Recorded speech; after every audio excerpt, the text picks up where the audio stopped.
আজ সারা কালীগঞ্জ উপজেলা নিয়ে যে মানববন্ধনটা এখানে আমরা দাঁড়িয়েছি, সেখানে একটা ওয়ার্ডের লোক আমরা নাই, একটা ওয়ার্ডের লোক আমরা পাই নাই। যে গুটি কয়েক লোক নিয়ে আমাদেরকে এই মানববন্ধনে দাঁড়াতে হচ্ছে। তো আসলে আমরা এখন পর্যন্ত এই মাদক এবং ক্যাসিনো সম্পর্কে হয়তোবা সচেতন হতে পারিনি। সচেতন হব সেদিন যেদিন প্রতি ঘরে ঘরে এই মাদক এবং এই ক্যাসিনোর ভয়াবহ রূপ চলে যাবে, সেদিন আমরা সচেতন হব। আজ দেখলাম না কোনো স্কুল কলেজের শিক্ষক এখানে এসে একটা বক্তব্য দিল, কোনো মসজিদের ইমাম এখানে এসে একটা বক্তব্য দিল।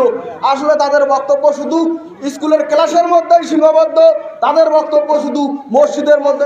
সবাই এই সমাজে আমরা সবাই লেবাস দিয়ে চলি, কোনো নেতা দেখলাম না এখানে এসে এই মাদক বিরোধী এই ক্যাসিনো বিরোধী কোনো বক্তব্য দিতে। তারা স্টেজে বক্তব্য দিতে পারে, তারা কিভাবে মনে করে কালীগঞ্জ উপজেলা কালীগঞ্জ আদিবাড়ি উপজেলার উন্নয়ন করবে, সেই গল্প তাদের স্টেজের মাধ্যমে রাজনৈতিক স্টেজের মধ্যেই সীমাবদ্ধ থাকে, কিন্তু ভালো কাজে নাই। ভোটের পর শুধু ভোট পর্যন্ত তাদের ভালো গল্প, শুধু জনগণকে কিভাবে উৎসাহিত করে ভোট নেওয়া যায় এই পর্যন্তই তাদের মনে করেন যে ভালো গল্প।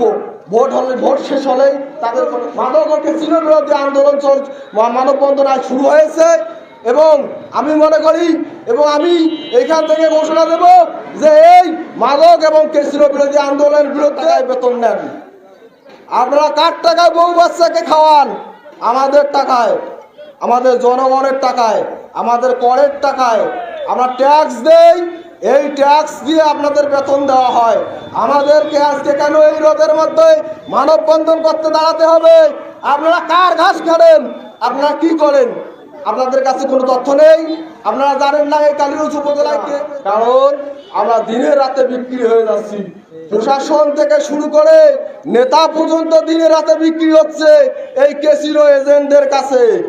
আমরা জানি, আমাদের কাছে, আমাদের কানে আসে, বাতাসে উড়ে বেড়ায় এই গল্পগুলো। কোন নেতা কত টাকা খাচ্ছেন কোন ক্যাসিনো এজেন্টের কাছ থেকে, কোন প্রশাসন কত টাকা খাচ্ছেন কোন ক্যাসিনো এজেন্টের কাছ থেকে। ইতিপূর্বে এই হাফিজ, যে হাফিজকে নিয়ে সমালোচনা ঝড় বইছে এই কালীগঞ্জ উপজেলা তথা লালমনিরহাট জেলার মধ্যে, অথচ এই হাফিজ এখন পর্যন্ত সে ছাত্রলীগ করে, সে নিষিদ্ধ সংগঠনের একজন সদস্য, তারপরেও সে এখন পর্যন্ত বুক ফেলিয়ে ক্যাসিনোর এজেন্ট করে যাচ্ছে। তো কিভাবে এটা পাচ্ছে? ইতিপূর্বে না হলে এই মন্ত্রী ছিল, তার ছেলে করেন, না হলে আপনাদেরও নাম প্রকাশ হয়ে যাবে। কোনো মিস্ত্রি আর কেউ না করলে আমি আপনাদের নাম প্রকাশ করব, কোন কোন নেতা, কোন কোন প্রশাসন করে আছে। ইতিপূর্বে এই কালীগঞ্জ থানায় হাফিজকে ধরে নিয়ে আসা হয়েছিল, কিন্তু হাফিজকে রাতারাতি ছেড়ে দিয়েছে। যখন ওসি সেলিম মালিক ছিল এখানে, যখন আরেকজন সেকেন্ড অফিসার ছিল এরশাদ, উনি এই হাফিজকে নিয়ে এসেছিল এই কালীগঞ্জ থানায়, কিন্তু রাতারাতি হাফিজকে ছেড়ে দেওয়া হয়েছে। সেই প্রশাসনের লোক এখন তিনি কালীগঞ্জ থানা থেকে বদলি হয়েছে, শোনা যায় এখনো নাকি তিনি এই কালীগঞ্জে আসেন। জানি না তার কাজ কি এই কালীগঞ্জে। নিশ্চয়ই এই হাফিজের সঙ্গে তার কোনো হয়তোবা মানে গোল টেবিল বৈঠক টৈঠক থাকতে পারে। যাই হোক, আমি প্রশাসনকে বলবো, এই যে আমরা মানববন্ধন করলাম আজকে, আগামী এক সপ্তাহের মধ্যে যদি আপনারা এই ক্যাসিনো ডিলারদের, ক্যাসিনো এজেন্টদেরকে অ্যারেস্ট করতে না পারেন, তাহলে আমরা কঠোর থেকে কঠোরতম কর্মসূচি দেব। দরকার হলে কালীগঞ্জ উপজেলাবাসীকে উদ্বুদ্ধ করে থানা ঘেরাও করব। যদি আপনারা এক সপ্তাহের মধ্যে এই হাফিজ সহ যারা এই এজেন্ট আছে, ক্যাসিনোর এজেন্ট আছে, তাদেরকে যদি আপনারা অ্যারেস্ট করতে না পারেন, তো আমি আর বক্তব্য বাড়াবো না। কিছুক্ষণের মধ্যে অথবা